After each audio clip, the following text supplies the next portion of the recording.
Bagaigawa, Yarub Farid, Jacob Fry, Dolka Magalada, Minneapolis. Daman Shabka, Somalia Kunul, Minnesota, Gar Ahan, Minneapolis.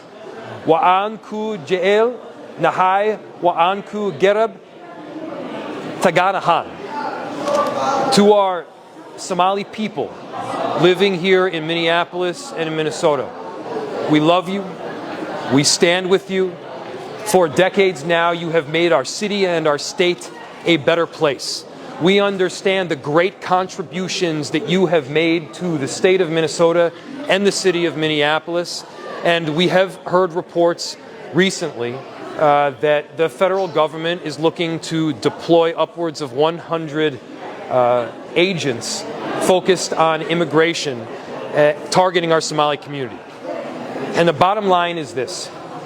We stand firm and rock solid with the Somali people here in Minneapolis.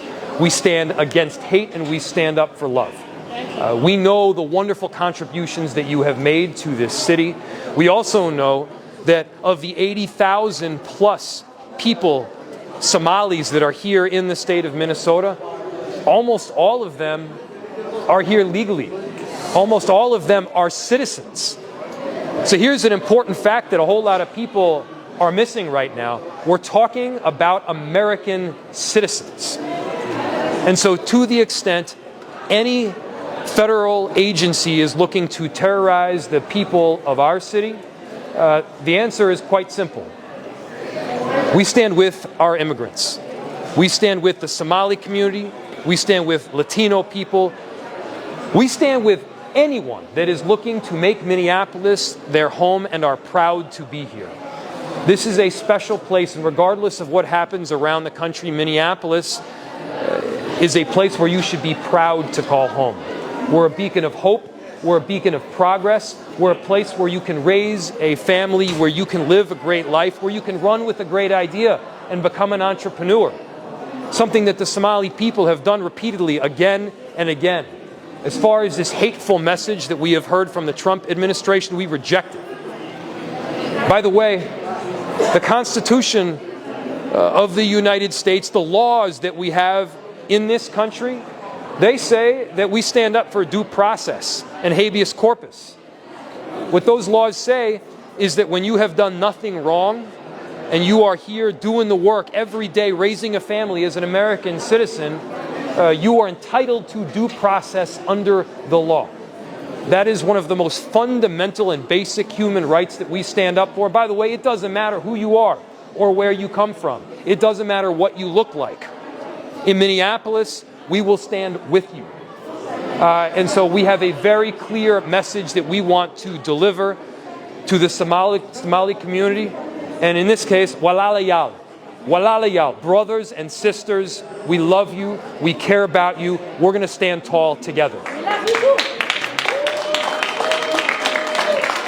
Now, I'm going to turn it over to our Chief of Police, Chief Brian O'Hara, and he has made exceedingly clear that we stand with our immigrant communities here in Minneapolis. We do not cooperate with federal agents around doing immigration enforcement work. Rather, we work to keep people safe. That is the fundamental thing that our police officers are doing each and every day. And by the way, a whole lot of our police officers are increasingly Somali. And so we do this work together. We do this work hand in hand with you all, facing some of the most difficult circumstances that this world could offer. But we do it together. We aren't backing down. Thank you, Mayor.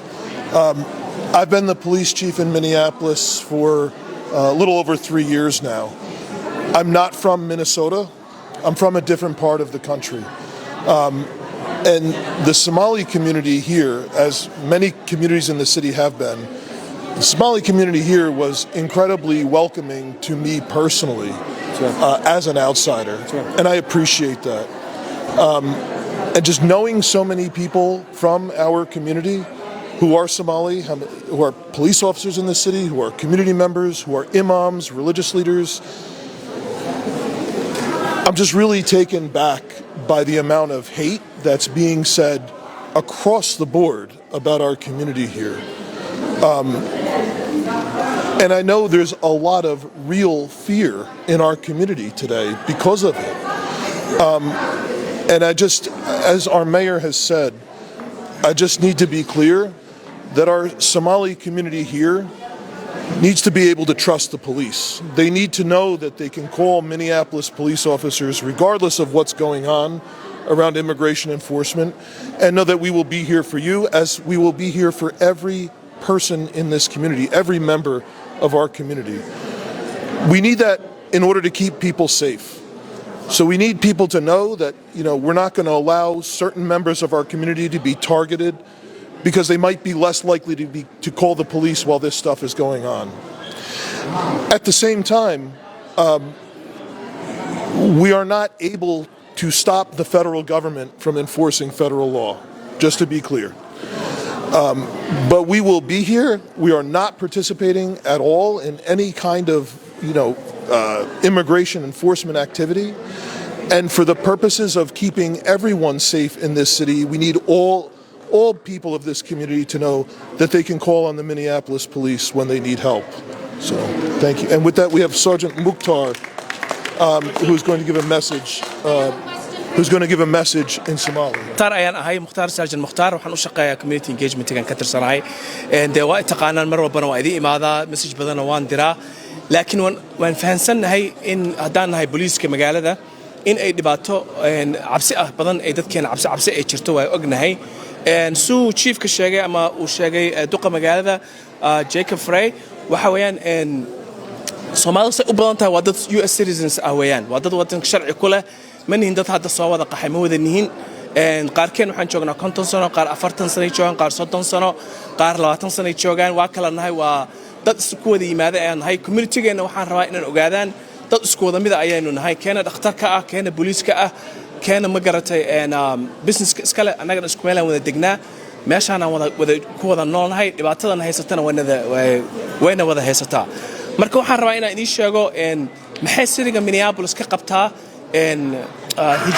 hijrada ama socdaalka immigrationka maxay tahay muhiimadda ugu weyn oo raba inaan idin sheego waxa tahay qodobo halkan ku qoran ayaan rabaa inaan Soomaali u tarjumo marka magaaladan waxa weeyaan waxay qabtaa shuruuciyo aan leedahay adiga xaquuq aan leedahay haddii aadan ahayn qofka sharciga haysta ama dadka sharciga iskala waa la gartay dadka aan sharciga haysanin oo sharci la'aanta xuquuq ayay magaaladan u samaysay oo maxay yihiin midda koowaad waxa weeyaan inuu qofku marka uu loo yimaado ama lala hadlo uusan la hadlin qofka raba inuu tarxiilo asaga waa aamusi kartaa adoon lawyer la hadlin lama heli kartid midda labaad waxa weeyaan qofku wuu diidi karaa inuu saxiixo wax documenti ah ma ina saxiixid ma aha warqad kasta lagu soo hoos dhigo adoon ka fiirsanin ama aan la tashanin qofka adiga qaranka ku ama lawyerka ku tan saddexaad waxay tahay qofku inuu albaabkiisa furo ma aha haddii albaabka ay soo gargaraacaan iskama furi kartid waa diidi kartaa ilaa ay ku tusaan ay waxaan haysanaa warqad ka socota judge ka socota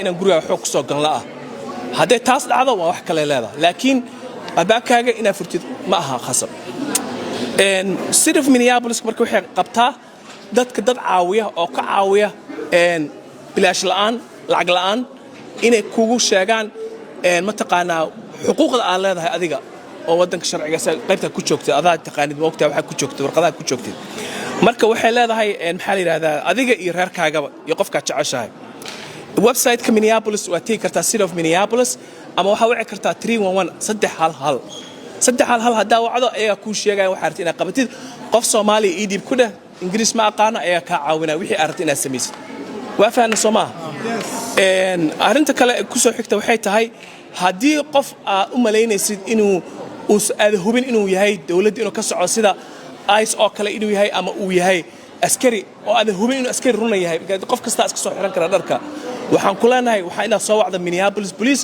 911 911 waa inaad soo wacdo si aad u hubsato inuu qofkan horta police ma bayahaba in qof kasta ma taqaan dharka iska soo xiran kara oo dadkeena markaa handidi kara maadaama ay dhacday magaaladani in lagu dilay laba qof guryahooda oo aad ogtihiin ayaan dhawad inay ka dhacday in guri habeen barkii loogu soo galay nin police ka dhigaa inuu dilay marka anaga waxaan ka carreynaa in tragedy-gaas kale ay dhacdo oo qof tuug ah actually on ayaga ka tirsanayn dawladda oo gurigeena kugu soo dhaco marka Minneapolis Police 911 ayaa wacaysan qodobka ugu dambeeya waxa weeyaan inagu ma enforce gareyno ama ma taakulayno nimanka la yiraahdo ICE ee dawladda ka socda federaalka suu chiefka u sheegay haddii ay caawimaad u baahdaan oo caawimaad ay mataqaana ayaga dib u soo gaaray kama joogi karno waa inaan imaano weeyaan laakiin waxay qabanayaan kuma caawin karno haddii yiraahdaan gurigaas yaa degan ma ka caawinayno waraaqdaas yaa degan ma ka caawinayno taas inuu community raba ayaa ogaada aynu cabsada inay badan tahay laakiin hal isdajiyo Minneapolis Police Department waxay u taagan tahay xuquuq kasta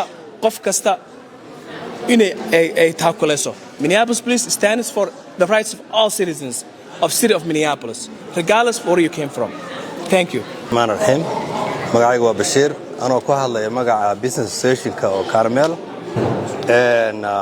waan ka xumahay waxa socda oo community-geena lagu target gareysanayo laakiin as far as inaguna sharcigan ilaalino insha Allah waan ka gudbi doonaa waana uga mahadnaqayaa mayorka iyo chief police-ka iyo police-ka kala muxtaarba inay governorku ay mid ka wada nahay dhibaatadan jira inaan community-geena si gooni ah isolation loogu sameeynin as a business association waxaan rabaa inaan idin sheegno uma ogolin inay gudaha soo galaan ICE-ka inay court order keensadaan mooyaane marka dadka imaanaya shaqooyinkooda waxaan ka shaqeynayaa ha yimaadaan shaqadoodan ha qabsadaan kaliya markay imaanayaan ha make sure gareeyaan inay safe tahay iyo markay guryahooda aadayaan halka cilada kale jirta waxa weeye meelaha Soomaalida businesskooda ay ICE joogayaan frontiga maadaama meesha ay joogayaan oo istaagayaan way og yihiin areadan inay dad Soomaaliya soo galayaan marka wadada markaan ka baxayna Pleasant iyo Blisbury haddii jam uu ahaado waa fursad bay u tahay chance ahay inay pull over ku sameeyaan oo ay yiraahdaan maartay sharciga keen marka dadku ha ilaaliyaan inay micnaha ay toos u dhaafaan oo aynan maartay jidka parallelka inay istaagin oo ayna traffic ka dhigin taas si ayna u congestion ka yar intaas uma ku dar lahaa waana mahadsantiin